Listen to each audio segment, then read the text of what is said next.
સ્વાગત છે વિદ્યાર્થી મિત્રો આજના નવા વિડીયોમાં।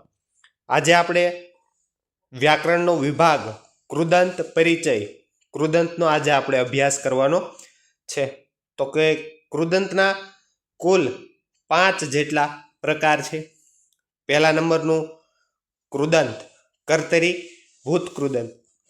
કર્તરી ભૂત કૃદંતને યાદ રાખવા માટે સેલા પ્રત્યય છે વાન વતી અને વત।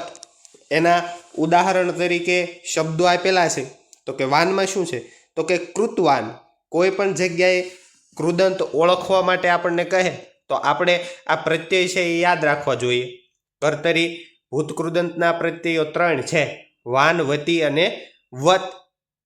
કૃતવાન વતી એટલે કૃતવતી અને વત એટલે કૃતવત। બીજા નંબરનો આવે છે કર્મણી ભૂત કૃદંત તહ તા તમ દહ। આ 4 જેટલા પ્રત્યયો આપણે જો સરળતાથી યાદ રાખી લઈએ એટલે આપણે કર્મણી ભૂત કૃદંત છે એકદમ પરફેક્ટ થઈ જાય। તહમાં ઉદાહરણ તરીકે જોઈએ તો ગતઃ। હવે ગતઃ શબ્દ આપેલો હોય એટલે આપણને ખબર પડી જાય કે કર્મણી ભૂત કૃદંતમાં તહ પ્રત્યય લાગેલો છે। બીજા નંબરનો તા આપ્યું છે તો ગતા। તમ આપ્યું છે તો ગતમ। દહ આપ્યું છે તો ગધઃ।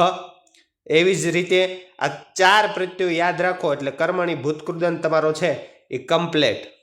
ત્રીજા નંબરનો કૃદંત આવે છે સંબંધક ભૂત કૃદંત। કોઈ પણ કૃદંત છે એ અઘરો નથી, સંબંધક ભૂત કૃદંત છે એ જોઈએ તો એમાં 4 પ્રકારના પ્રત્યયો આપે છે ત્વા ઈત્વા ત્ય અને ય। હવે ત્વા વાળો શબ્દ છે એનું ઉદાહરણ જોઈએ તો કૃતા એવું થાય તો કે ત્વા આપેલો છે કૃત્વા ઈત્વા આપેલો છે તો કે પઠિતવ્યા। ત્ય આપેલો છે તો કે આગત્ય। ય આપેલો છે તો કે ગત્ય। સંબંધક ભૂત કૃદંતમાં 4 જ મિત્રો પ્રત્યય છે એ યાદ રાખવાના છે ત્વા ઈત્વા ત્ય અને ય। ચોથા નંબરનો કૃદંત આવે છે હેત્વર્થ કૃદંત તુમ ઇતુમ ને સ્તુમ। આ 3 પ્રત્યય યાદ રાખવાના છે। એમાં ખાસ કરીને જો પ્રત્યય યાદ રાખવા પડતા હોય હેત્વર્થ કૃદંતમાં તો 2 જ છે તુમ અને ઇતુમ। તુમ પ્રત્યય છે એનું ઉદાહરણ ગંતુમ ઇતુમ ચલિતુમ ઓકે એવું થાય છે। એટલે કે કોઈ પણ તમારો શબ્દ આપેલો છે એની પાછળ તુમ એવો પ્રત્યય લાગેલો હોય તો આપણે સમજી લેવાનું કે હેત્વર્થ કૃદંત છે। કોઈ પણ શબ્દની પાછળ પ્રત્યય જોડાયેલો હશે। પછીનો આવે છે વિધ્યર્થ કૃદંત।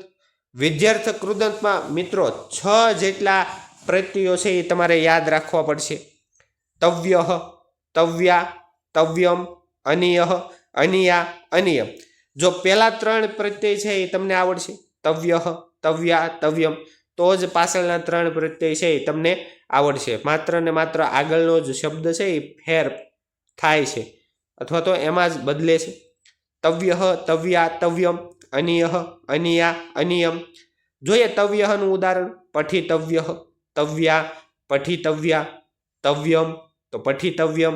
કોઈ પણ શબ્દ છે એની પાછળ તમને આવા પ્રત્યય જોવા મળે તો આપણે એવું નક્કી કરી લેવાનું કે વિધ્યર્થ કૃદંત જ હશે। અનિયઃ તો કે પઠનીયઃ અનિયા તો કે પઠનીયા અનિયમ તો કે પઠનિયમ।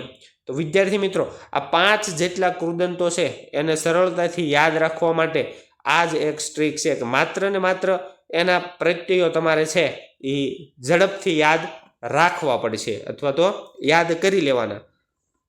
કર્તરી ભૂત કૃદંત તો કે વાનવતી વત। કર્મણી ભૂત કૃદંત તો કે તહ તા તમ દહ। સંબંધક ભૂત કૃદંત તો કે ત્વા ઈત્વા ત્ય અને ય। હેત્વર્થ કૃદંત તુમ ઇતુમ સ્તુમ। અને 5મા નંબરનો છે વિધ્યર્થ કૃદંત તવ્યઃ તવ્યા તવ્યમ અનિયઃ અનિયા અનિયમ।